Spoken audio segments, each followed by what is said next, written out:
বিভিন্ন দিশ তাক ৰূপায়ণ কৰা আমি ইতিমধ্যে আৰম্ভ কৰিছোঁ।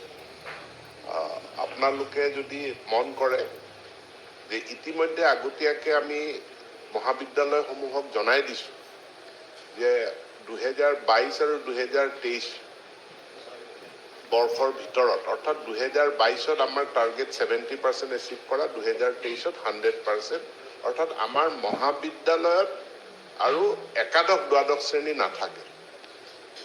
একাদশ দ্বাদশ শ্ৰেণীটো এতিয়াৰ আগৰ কনচেপ্টটো আছিলে 1 to 10, গতিকে স্কুল শিক্ষান্ত পৰীক্ষা দশম শ্ৰেণীত শেষ হয়, মেট্ৰিকত শেষ হয়, কিন্তু এতিয়া 1 to 12 এইটো হ'ল বিদ্যালয় শিক্ষাৰ কনচেপ্ট। গতিকে বিদ্যালয় শিক্ষাটো আমি মহাবিদ্যালয় শিক্ষাৰ পৰা আমি পৃথক কৰিম আৰু এইটো আমি 22তে কৰিম।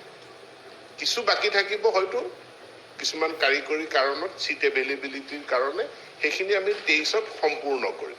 একাদশ দ্বাদশ শ্ৰেণীটো মহাবিদ্যালয়সমূহৰ পৰা আমাৰ মাধ্যমিক বিদ্যালয়লৈ গুচি আহিব।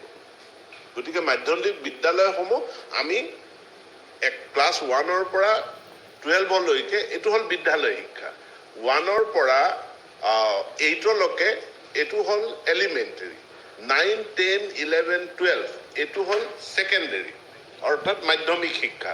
গতিকে মাধ্যমিক শিক্ষালৈ 11, 12টো গুচি আহিব, মহাবিদ্যালয়বিলাকত এইটো নাথাকিব।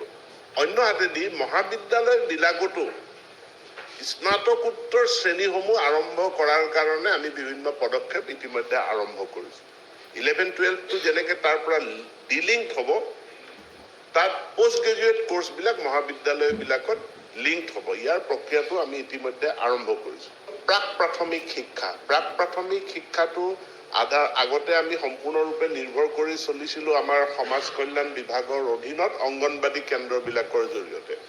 এতিয়া নতুন শিক্ষা নীতি য'ত 5+3+3+4 হ'ব, ইয়াৰ যিটো একেবাৰে তলৰ খাপৰ 5 মানে গাঁথনিটো, য'ত আমি 3 বছৰ বয়সৰ পৰা আৰম্ভ কৰিম, তাৰ কাৰণে শিক্ষা বিভাগ আৰু সমাজ কল্যাণ বিভাগ আমাৰ মাজত আলোচনাবিলাক চলি আছে আৰু আমি টাৰ্মিনাছ কৰিব বিচাৰিছোঁ, মানে আমি অংগনবাদী কেন্দ্ৰ টাৰ্মিনাছ নহয়, লোকেট কৰিব বিচাৰিছোঁ অংগনবাদী কেন্দ্ৰ আৰু প্ৰাথমিক বিদ্যালয়। তাৰ সম্পূৰ্ণ ৰূপৰেখা এতিয়াও প্ৰস্তুত হোৱা নাই, কিন্তু হ'বলৈ গৈ আছে।